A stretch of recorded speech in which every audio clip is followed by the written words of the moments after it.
The Cobra unit intensifies its assault as Snake goes up against not one, but two Cobras in this block.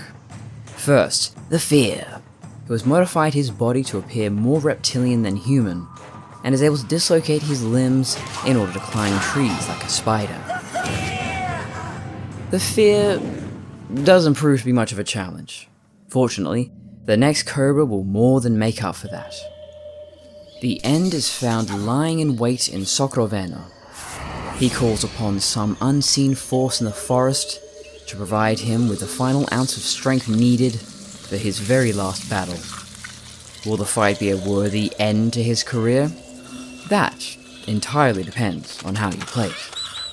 In any event, upon the End's death, the forest relinquishes its barriers and opens up a new path for Snake. Ask the Metal Girl. You are listening to Metal Girl Solid, one woman's journey through a series she knows nothing about. I'm the titular Metal Girl, Courtney Colson, and this is episode 8. This block begins at 3 hours 45 minutes and ends at 4 hours 25 minutes, if you're playing along with the Shirako playthrough, found in the Citations. This block begins with The Fear, and ends with The Ladder. You know the one I mean. What a thrill. This intro was a little shorter than the rest, and that is because not a lot happens in this block, which, as I've said before, I'm kind of glad that happens sometimes, because it just gives us a moment to breathe, look around a little bit. The first few episodes, man, it's just constant history lessons and info dumping. Whereas this episode, now we've got 2 Cobras in this. They're coming more often, come thick and fast. They offer something unique in this story, in this game series, because the rest of this game is quite grounded, it's hard sci-fi for the most part, it's military history, mostly. But then the Cobras are a complete fantasy. They are the non-ordinary reality, as I've mentioned before. And so to delve into that topic a little bit more this time around. So the hows and whys of their existence and their powers do not matter. Not one bit. These are ways in which Snake can explore himself and learn about himself and how he feels and how he grows in response to all these changes around him. Focusing on the first Cobra of this block, The Fear. And yes, I do have to say their names the way they do. Are they Pokemon? I don't understand. The End doesn't do that, though. The End and the Joy. Oh no, the Sora doesn't either. Okay. Does the Fury do it? We'll get to that. I can't remember from the top of my head, but I think he does. So The Fear. Remember when I wondered out loud if you could spot the Fear before you are intended to encounter him? Well, get a load of this. Sometimes while passing through Granini Gorki South en route to the lab, the player can spot the Fear, running through the area preparing for his later encounter with Snake. He is most often seen at this time when the player has climbed a tree. I've played this game, 3 times. I guess I'll look for him in Delta. I'll see if he's still in there. That's the thing I'm most curious about with Delta. How much of those teeny little details do they remember and translate across? Because there's a lot of these little Easter eggs and variables based on very obscure methods of getting to this solution. So, I don't know. I know nothing about programming. I don't know much about programming, but yet I wonder, when you are remaking a game from the ground up, there's a lot in Metal Gear to keep track of. But I'm glad to know that my little thought about, can you find the Fear? Here, he should be here, right? Yep, he's there. Oh, don't you worry. Kojima-san already thought of that. The Fear shoots you with the venom of the Brazilian wandering spider, one of the most lethal in the world. It is also an aggressive species. It wanders the floor of the jungle at night and directly attacks its prey. Now that is scary, unlike the Fear. And we don't have anything quite that scary in Australia. Oh yes, but we do have in Sydney, we've recently discovered the big boy spider. Yes, we did call him the big boy. It's like, was it Fat Man and the little boy? Yeah. So we got the big boy, which is a variant of the funnel web spider, which is one of the most deadly spiders in the entire world. You will die within seconds. It's basically a bullet with 8 legs. The only advantage of that one, though, is that it's not going to chase after you in the same way as the Brazilian wandering spider. That is the one advantage. I think the only reason I have made it to adulthood is because I live in Western Australia, where nothing interesting happens and we don't have that many deadly animals. I don't know why. This is just like a little safe haven. If you want to just be totally safe from everything, monstrous creatures, natural disasters, come to Perth. We have nothing. Nothing of interest at all whatsoever. So the fear dislocates his arms and then climbs backwards up the tree. Now normally if someone dislocates their limbs, they do not have control over those limbs. They just kind of hang there limp, which he kind of does. Initially, he's waving his arms back and forth, they're just all floppy. So I don't know, man. Just climb up the tree like a normal person. What does the dislocating achieve? Are you trying to scare him? I mean, that's the problem. Maybe we'll go into this more later. I have a problem with fear-based characters. Like the Scarecrow from Batman. We'll get to this in a minute, so let's just get back on track here. You can defeat the fear instantly by faking your death and luring him down. Otherwise, you can use your thermal goggles to track him. I think I did the death luring. I think that was the first thing I did.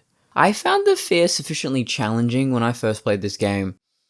I immediately picked up on, this is kind of like Predator, and I liked that. And then I was going, how the hell? I don't know where he's coming from. And so that was fun. The gameplay aspect of it was fun. I know I tend to get a little too caught up focusing on the story elements, but the gameplay, yeah. I like the fear fight. It doesn't... I think the end and the joy and the sorrow, those 3 will overshadow every other boss fight in this game. It's just going to. But no, they're all enjoyable. I wouldn't say... the pain's probably boring and predictable, but everyone else is pretty decent. There's an interesting catch or gimmick for each of them. When you defeat the fear, I love the comical editing. It goes between the fear and the snake and fear and snake, and you got that stock scream sound effect going on, and then the fear explodes, sending arrows everywhere. That was easy. But his final words are, "I see it, the fear." Meaning what? I have no idea. Is it meant to feel ambiguous and deep? I don't know. He finally understands fear. He has never felt fear before, but now he's dying, and now he feels it. He sees it. The fear. I don't know. Or maybe he's just seeing himself. He's just hallucinating and seeing a reflection of himself. The fear is voiced by Michael Bell, best known as the voice of Chucky's dad and Angelica's dad in the Rugrats. Also Prowl in Transformers, and Quackerjack in Darkwing Duck. Anyway, the fear is defeated, and Snake heads to Sokroveno South. And Sokroveno, in Russian, means secret. Makes sense?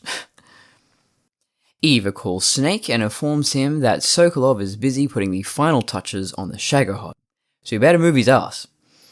Eva claims Granin's key won't work, so she arranges to meet Snake at the top of the mountains. I mean, can we check if Granin's key works? I don't know if we can do that. I don't know if I've ever done it. Maybe I'll make a note in Delta. I'll give that a go. Eva warns Snake about the end. That ridiculously old guy, right? Snake continues on until he reaches a dense part of the forest. The end lies sleeping on his stomach, lying in wait. A snake crawls over his prone body, and his parrot lands to inform him of our snake's arrival. And here's an example of the non-ordinary reality, heightened reality, the green light that bathes the end. And, all media, be that movies, television, games, theatre, it should be heightened. It should make sense on an emotional level. It shouldn't be about capturing reality as is. Cinema dogma, I believe it's called.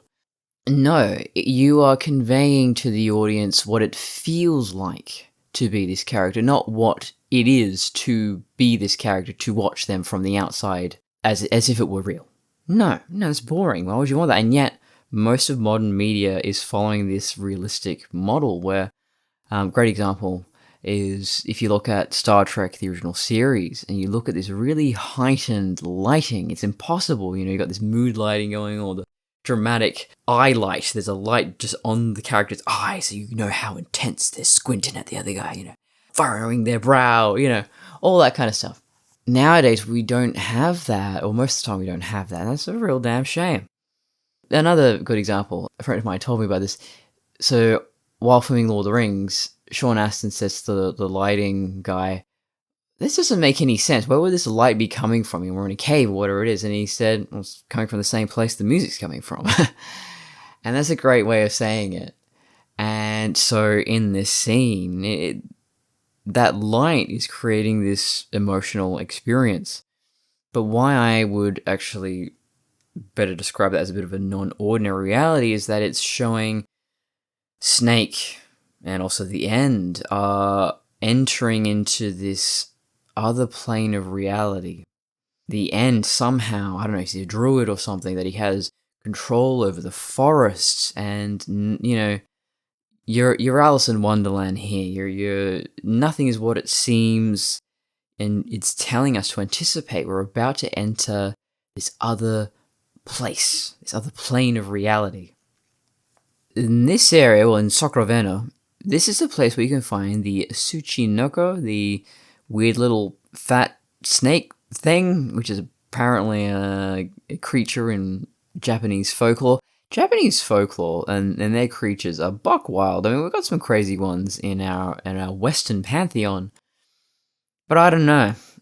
The Japanese ones just go all out. They're all a bunch of weird little dudes. I beg of you, grant me the strength to take this final prey. Let me linger in this world just a little longer. I have already slept enough for one lifetime. Enough for an eternity.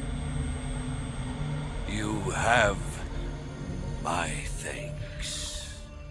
The End is one of the stronger villains in terms of story.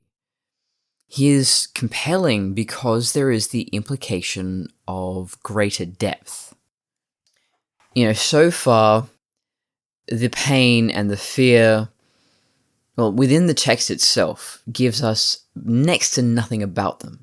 We know their gimmick, we know their names, but beyond that, what do we have?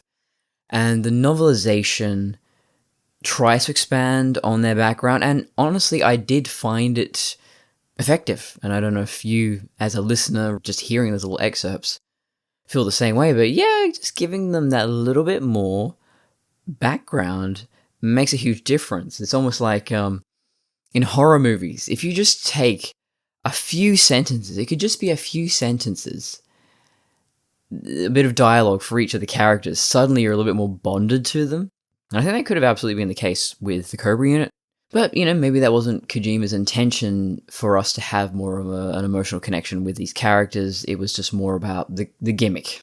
But then, you have the ones like The End, where there's this deeper history going on here, and there's this pathos and tragedy, melancholy even, of this is his final hunt, and the existentialism of that.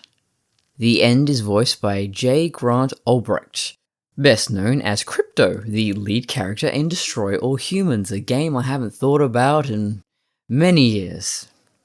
As you may be well aware, there are many ways of defeating the End, and that's probably why he is one of the most remembered and most loved boss fights of any game, ever. The first time I played, I did it the right way. I hunted him down, I had the sniper battle, And my lord, was it hard. And it could have been even more difficult if Kojima had gotten his way and it took 2 weeks to do. I was so absorbed in the end fight that when I snuck up to him, I had him dead to rights, I was right behind him, shot him dead, execution style. I was so confused when he got up and moved again. Oh, right, yeah, it's a video game. It does not work like it does in real life. The end's death is both serious and comedic, with the false teeth that go flying just before he dies. And then the forest literally withdraws after the end's death and reveals this new pathway for Snake to take. So of course it is conveying this magical sense of a journey, and you were trapped in this environment and now you're being released to move forward. And I don't know, just something about the way it's done in this game I find quite beautiful and effective. The end, flawless, perfect, 10 out of 10, no notes. Let's just go back to the fear though. In terms of gameplay, yes, it's good, but how would I change it so that this character is actually scary? And how would I make it that this character or this boss fight was more memorable? Well, the fear has the same problem that most fear-based characters have. The Scarecrow being a primary one. If you're not aware, you've been living under a rock, the Scarecrow is a Batman villain. And, okay, to be fair, I found him quite effective in Batman Begins, and the Jeffrey Combs version in the new Batman Adventures, the cartoon. Those were very good. And probably the scariest version of Scarecrow is voiced by John Noble. Menacing. In Arkham City, I believe. Just a wonderful, terrifying villain in Arkham City. But it's ironic that a lot of the time, when you have a character where fear is his gimmick, it can actually hinder in that goal. The Joker has been many times far more terrifying because he's not actually trying to be scary for the sake of it. He's scary for a more complex reason in that he finds it all funny. If someone's trying so hard, are you scared? Did I scare you? That is, you're not scared at all. Whereas if someone genuinely believes themselves to be funny or to be the good guy, when their moral compass is all backwards, now that is scary. That is terrifying. But the Arkham games do an amazing job of making Scarecrow terrifying. And that's because you don't initially realize what's happening to you. You just notice that things don't seem right, there's little off details here and there.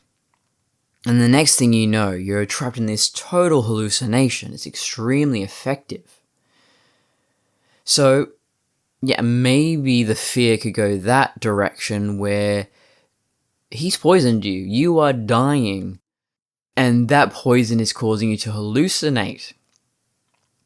I think that would be a terrifying thing to go through in real life, but how do you convey that in a game? That panic and claustrophobia and that sense of impending doom and limited time. And I don't know. I really don't have a clear idea. But in terms of performance, I think if you want this character to be scary, you need someone who's extremely cold and clinical, that detached voice, not this silly snake-like cartoony voice. But, how terrifying, how serious in tone do you want to go in Snake Eater?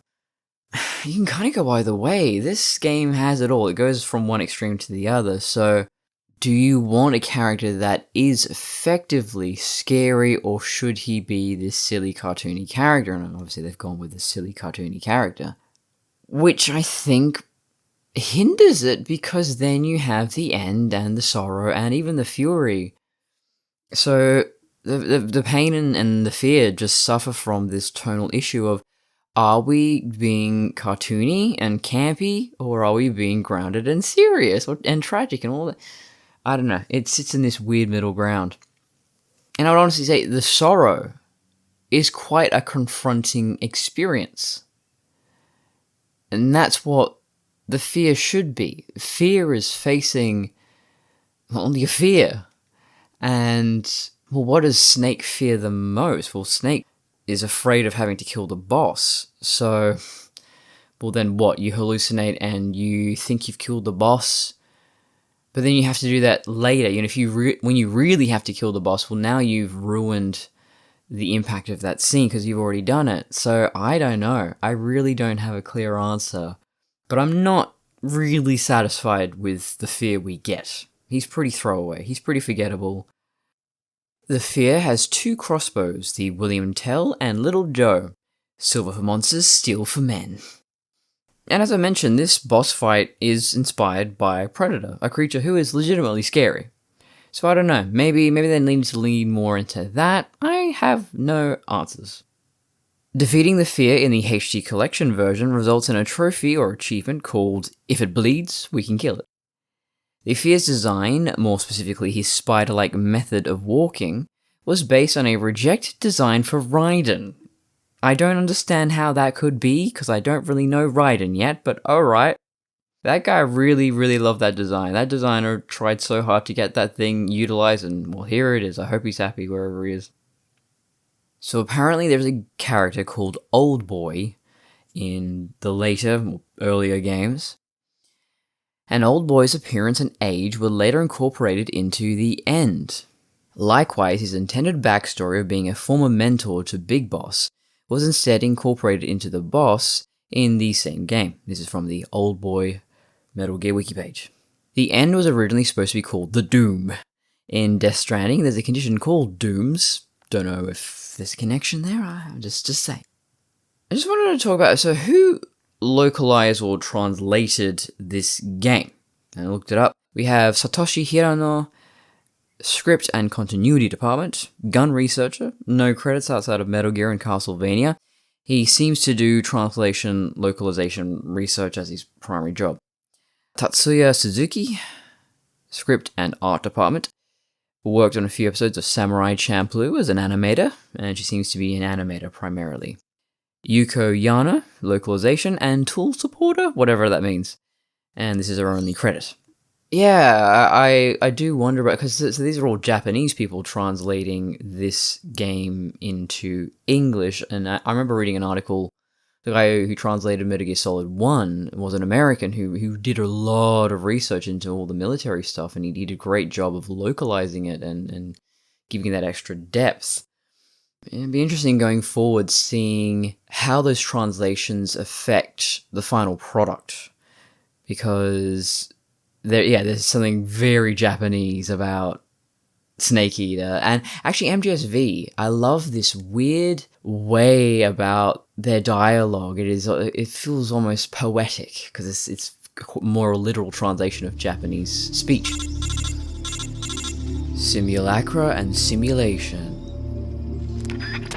For Simulacra, the paramedic talking about it came from outer space again. Snake, have you heard of It Came From Outer Space? Yeah, you told me already.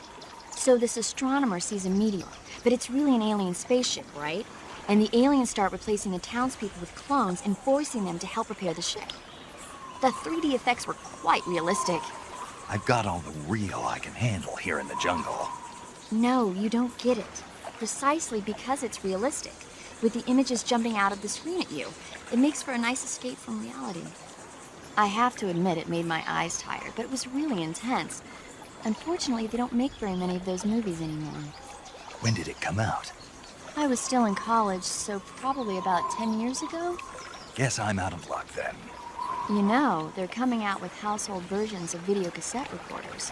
One day you'll be able to see old movies anytime you want. It'll be like having a movie theater in your own home. Really? It's like if you had a record with movie film etched onto it instead of music. It'll work the same way.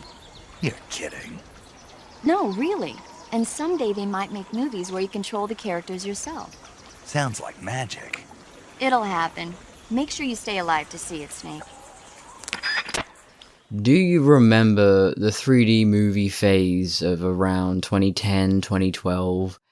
I completely forgot about that. It completely, for a few years there, you want to go see Tron Legacy or Avatar or Prometheus, and you could choose to go see the 3D session or the standard session. And of course, the 3D session was a little bit more expensive, but we all wanted to see the full 3D experience. Although a lot of cinemas weren't really equipped for it, so it was a little dark. But, hey, it's still 3D.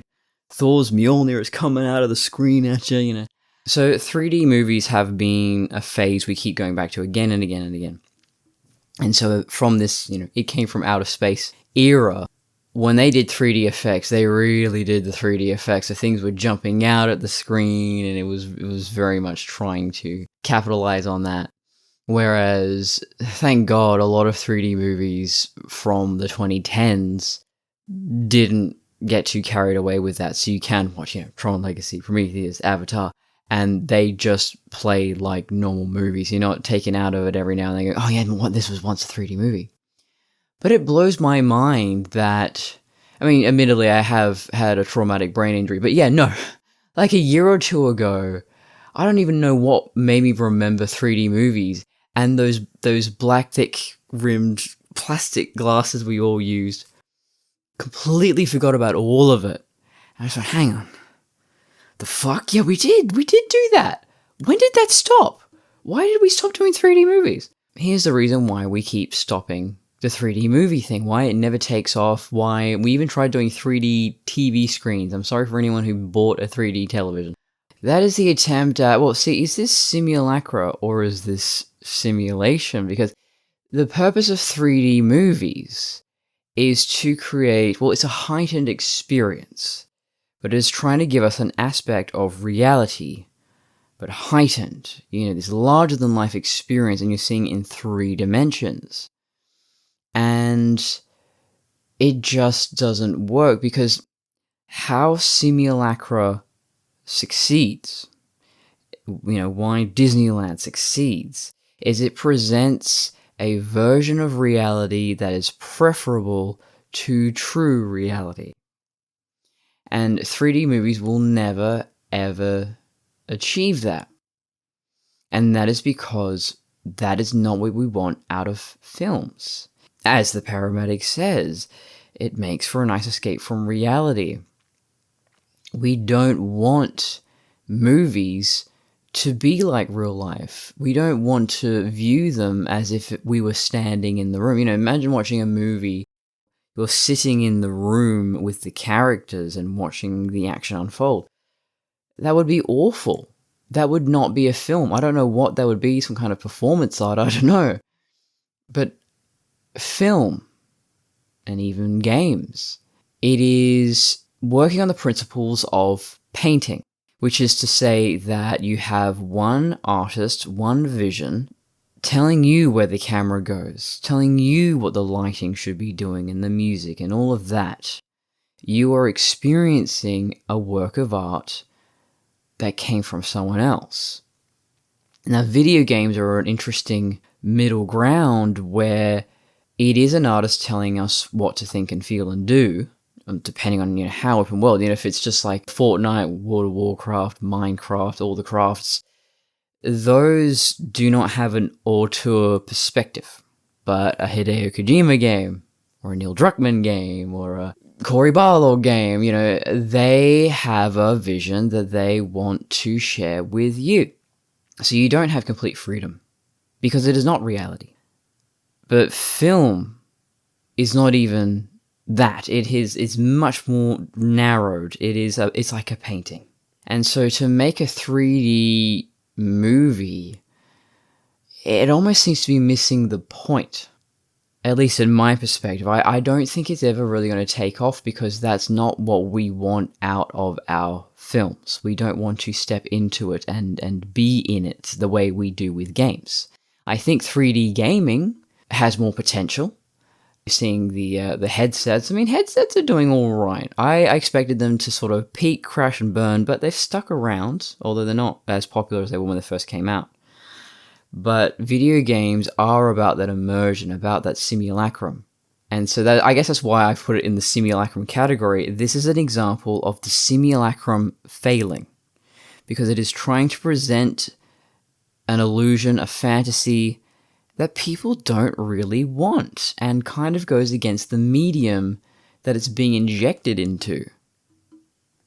And for simulation, as I mentioned previously, that Kojima famously wanted to make the sniper battle with the end as realistic as possible, lasting for several days to a week, according to some reports. And this, unquestionably, would be an example of simulation, where the game really is trying to replicate how this would unfold in reality. The Piggyback Game Guide. Surprisingly, there's not that much covered in these pages relating to this block. You'd think there would be quite a bit because at the end, but no. You can find a machine gun hiding in the wooden house in Sviatogoni East, which means Sacred Mountain. Side note, did you know the End liver spots on his head are a map of the world? The End uses a Mosin Nagant sniper rifle, not surprising. It was developed in the late 19th century in Russia, and it is a very well-regarded rifle, having been utilized in many wars and is still in use to this day. That's something actually that has surprised me, doing all this research for Snake Eater, looking into the history of, the M1911, the Mosin Nagant. First of all, that they are very interesting weapons in terms of engineering, but also their history. But above that these things are in use for decades, a century, more. I guess, in terms of technology, guns are pretty straightforward. They are, it's not like there's a heap of software in there. It's all hardware. It's all mechanical. And Kojima, or maybe someone else involved in this game, really knew their stuff and really knew what weapons should be used and that they are significant and interesting, and there's a lot of weapon stuff to geek out on in this game. And actually, it very much helps me at my military swap meets that I go to, that I talk to these guys about everything I know and I've learned from Snake Eater about these weapons, and they're like, oh wow, very impressive, and we can geek out about it. I just love that there are no superfluous choices in this game. Every gun, every prop, every vehicle, even the animals, those choices are significant on some level. There's something interesting, and it comes from real genuine thought. Not just pulling things at random or just looking at, whatever comes up first in a Google search. I mean, this is before that. But, you just do a Google search, just pick some stuff from the first page. Yeah, that'll do. Apparently, the End is not shooting you with bullets, but an anesthetic needle. Did you know that? That's news to me. This will rapidly deplete your stamina until you remove the needles. Alright. So basically, the tables have turned. Reverse Uno card. Here, the End is aiming for the stamina defeat, as you may or may not have been doing through this game. Also, why isn't the End the final boss before the boss? Because it's supposed to be the end. Why isn't he at the end? I don't know. Alright. Oh, and related to that, I know a lot of people have theorized that the Cobra unit somewhat embodies the stages of grief. But if we're to do that, that would place the End squarely in despair rather than resignation or acceptance. However, I think the End is a character that represents acceptance of oblivion rather than despair. There is something about it, this fight at the end, that feels tranquil, right? Now, here's a weird little mystery. The guide mentions something called Golova in the area as some kind of food. Yet, whatever this is not in the list of animals in the map, plants list, nor does the term bring up anything in Google other than gloves. Did you mean gloves? No, I meant Golova. Is this a typo? I have no idea. Golova doesn't look like... other than gloves, it resembles gloves. But I don't know what that could have been. If you defeat the End at the warehouse, you will instead encounter the Ocelot unit here, as in Socravena. Later in the fight, you can sometimes catch him snoring as he takes a nap. Colossal confidence or narcolepsy brought on by old age. You decide. I love the jokes in this. Here's a guaranteed way to locate the End that I had never seen before. Every time he shoots, look at your map. There will suddenly be a red circle indicating the End's location. Apparently using the D-pad instead of the analog stick lets you move more stealthily. I did not know that, and I wonder if that's still the case with the PC port and Delta. The End will only drop the Moss uniform as you stand with your gun trained at the back of his head for a certain amount of time, or as a hold-up. And I didn't know how to hold up in Snake Eater. They never teach you how to do that. They do expressly tell you how to do it in Peace Walker, so I did know how to do it then, and then I transferred that knowledge across to MGSV, but yeah, no one mentions that in Snake Eater. I had no idea you could do that. So on my first playthrough, and then playing Peace Walker and Portable Ops and MGSV, I came away from that thinking, oh, there's been a significant evolution here. There's hardly anything you could do in Snake Eater. No, actually, the dive control, the sneaking, the hold-up maneuver, it's all there. I just didn't know, and they don't teach you. They just expect you to figure it out by just button mashing, I guess. You will not receive the End's camo from a stamina defeat. Instead, you'll receive his sniper rifle. I think that's what I got. The End can call upon the power of the forest to regenerate his stamina to 50%. I did not know that. So you can potentially wear his uniform during the battle to preserve your stamina. Endless possibilities in this game. Especially when you play the second time around, because I didn't realize that. If you go to the end of the game, you can still have some of your inventory, or I think all of your inventory goes across if you play a new game. And I've never done that. That'd be quite interesting to know what happens. It must be a lot easier. It's kind of like cheating the system. I've never done a second playthrough, so I don't know. You can use the fake death pill to lure the End out as well. I didn't know that. It works on the fear, why wouldn't it work on the End? And of course, there is the famous clock cheat. Yeah, I'm surprised the game guide mentioned. I don't know why, I kind of felt like, isn't this like a secret? No one should know. We can't officially discuss this, but everyone knows. I have done the clock cheat on my second playthrough. Obviously, I just kind of want to get through it for review purposes, but I'm glad I did do the clock cheat and the other early assassination option. And both of them made me feel so guilty. I felt so bad, and Snake also feels guilty. You get some unique dialogue there where he says, this isn't the ending he deserved. There is that sort of warrior poet thing that runs through these games, that there's, game, respect, game. Snake has respect for the End as a fellow soldier, even if he's the enemy, and believes this man deserves to die in combat in a more fitting, heroic way, dignified way. So if I am playing Delta, I guess I gotta kill the End in the way he wants to be killed. Kojima once joked that Emma Emmerich's parrot in Metal Gear Solid 2 Sons of Liberty is the grandson of the End's parrot, of course, because everyone's related. The database states that they are, in fact, the same breed of parrot, and they can live from 50 to 100 years. So it could even be the same bird. If the player catches the parrot alive during the battle with the End, or in the Socravena area after the early End, it will reappear at Tikogorni after the battle with the Sorrow. As it will not be among the player's items that Eva gives back, it will be perched on a branch of a tree facing the right side of the waterfall across the pool after meeting with Eva. The player must keep their distance as it will fly away if spooked and may never return. If you defeat the End in the conventional way, after killing his parrot, it will reappear in the cutscene after like usual, but will be transparent like a ghost. If Snake contacts Paramedic after capturing the parrot alive, she tells him that the parrot is an Alexandrine parakeet. Afterwards, she lashes out at Snake for thinking about eating a cute little bird, and orders him not to eat it, much to Snake's disappointment. Just a random thought.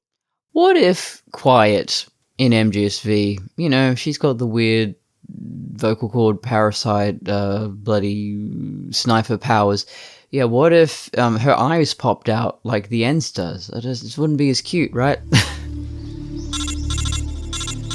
The Japanese novelization.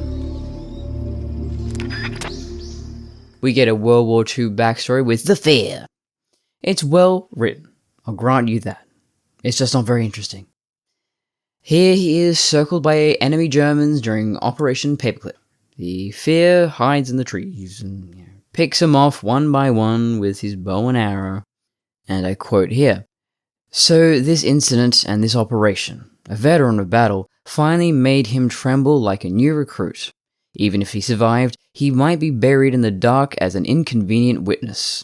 America would carry out another operation in a different form to obtain German science and technology," which is not inaccurate. Tonight, fear became the special emotion for him. Patreon 14, but his skills were sharpened, filled with animal-like fear. He became surprisingly sensitive to changes in his surroundings. All human qualities were stripped away, and his body moved with the reaction speed of a wild beast. In the darkness, he could not trust anyone. He was frightened of himself, who continued to kill accurately without believing in anything. He was terrified of the situation of war, where such a thing was allowed. And maybe something like that could have been incorporated into the fear fight. I guess ultimately it comes down to what are they trying to convey with this fight. And so at the end, there's a clear motive there, there's a clear intention there. The fear, not so much, whereas, if there was, okay, so the more afraid either you or the fear becomes, the more deadly you become. I don't know. Maybe play with an idea like that. This has just got me thinking. It's fear. Fear is the only right thing. In the midst of fear that could take away his sanity, he pressed his beloved crossbow to his forehead as if praying. Relying only on the light of the snow, he crosses the branches of the forest and shoots his enemies with silent arrows. He breathed fear. Even after victory, he was quick to sense the next threat. Justice, ethics, politics, history, everything was in chaos. However, through the filter of the threat of his life, only one pure emotion filtered through. Fear. Fear was the only pure emotion. The branches of the frozen forest bend under the weight of the snow and fall to the ground with a thud. He senses the presence of a frightened enemy soldier. He wakes up, and the traces of the fear are smaller than the sounds of nature. He moves slowly through the snow-white forest, killing German soldiers one by one. He has been shot many times, and is covered in wounds from flying branches and bullets that have grazed him. He recognizes the face of a German soldier with an arrow piercing his neck and fear plastered on his face. It's one of the trainees. This man was a traitor. He has finally killed a traitor. When he realizes this, his eyes naturally open wide, not with joy, but with fear. He no longer knows whether he is killing an enemy or an ally. I can appreciate that take on fear. Fear is said to be the mind killer, but maybe it can also sharpen the more primal faculties. Here, the fear is operating on pure instinct and reflex, so perhaps this is the way the fear battle in the game could have worked, trying to find a balance between those heightened senses and reflexes and blind panic. The more panicked you become, the more your reaction times increase, but the more likely you are to shoot at shadows. Maybe you need to figure out what the fear is afraid of in order to defeat him. In Baldur's Gate 3, there are two systems equivalent to this. When you've been cursed with fear, you can't move and your aim is significantly diminished. When you're enraged, you can make reckless attacks. This gives you advantage on attack rolls, but your enemies have advantage against you. Page 216. Just wanted to mention that the Sorrow's voice is described as being deep, like a priest. Then later, the fear says, "Even if I'm drowning in fear, I can feel that it's okay if she is here. The joy is like a sun that burns brightly in the darkness. Because of her, a dedicated hero, the Cobra unit can dream as a special forces unit." And then, touching something shady, a bee lands on the fear's body. The bee was faintly glowing by itself. Bees are inactive in the cold winter months, but the ones the pain are raising are different. The Pain has used this to mark the enemy soldiers. Let's kill as many as we can before dawn. So, they've put glow-in-the-dark paint on beasts, or uranium, I don't know. And later, it's scary to have your beliefs shaken. At the border between life and death, it's scary to lose all faith. That's why they are family on the battlefield. There is no release from fear. His only salvation was the boss, who shone brightly as the sun. Fun thing to note, Jungle Boots is just written as Jungere Bootsa. Page 233. The fear was telling the soldiers on the ground where Snake was. His sense of helplessness slowly turned his suppressed emotions into fear. Even the confidence and pride in his skills that had supported him were crumbling. As he felt that everything he believed in had been betrayed, he'd become hypersensitive to the death that lurked everywhere in the jungle. He couldn't bear to die alone like this, so I like that, the sensitivity and the emotions there. Also, this author has a thing for Snake being sweaty. There are so many descriptions of sweat. There's just so much sweat, even the bandana can't absorb it. We get reassurance from Zero that Snake is not disposable, assuaging Snake's fears from the previous chapter. So page 225, the channel automatically switched from Major Zero to an intelligent, energetic voice, the paramedic. I found information in the CIA records that the fear uses the venom of the Black Widow spider. The way you talk, you're poisoned, right? Snake, if that's the case, you might be saved. Now, the fight with the fear is different in that it's now that Snake realizes he has a microscopic tracker attached to him on his back of his neck. It's stuck on like a band-aid, and Sigint is the one who figured out Snake has a tracker, so no Eva gymnastics in the cave later on. The fear has Soviet soldiers working with him. Snake uses them as human body shields, even when dead. The book gets a little bit more brutal than the game, I've got to say. The fear is literally described as the Spider-Man. Page 238, Snake shaves his beard with his knife. Interesting. Don't know how you do that. Trimming it. Like, I know how you go clean shaven with a blade. That makes sense, but very skilled. What can he not do? Page 240. The deadline is tomorrow, but fighting a sniper takes time. If you rush, you will die. And later on that page, it doesn't seem real, but if you try to measure the technology of the Cobra units within the bounds of common sense, you will die. And so the deadline, so I was kind of keeping track, and I think this block is day 3. They have a week? I think Snake has a week? Yeah. Alright, that about covers it. Over and out.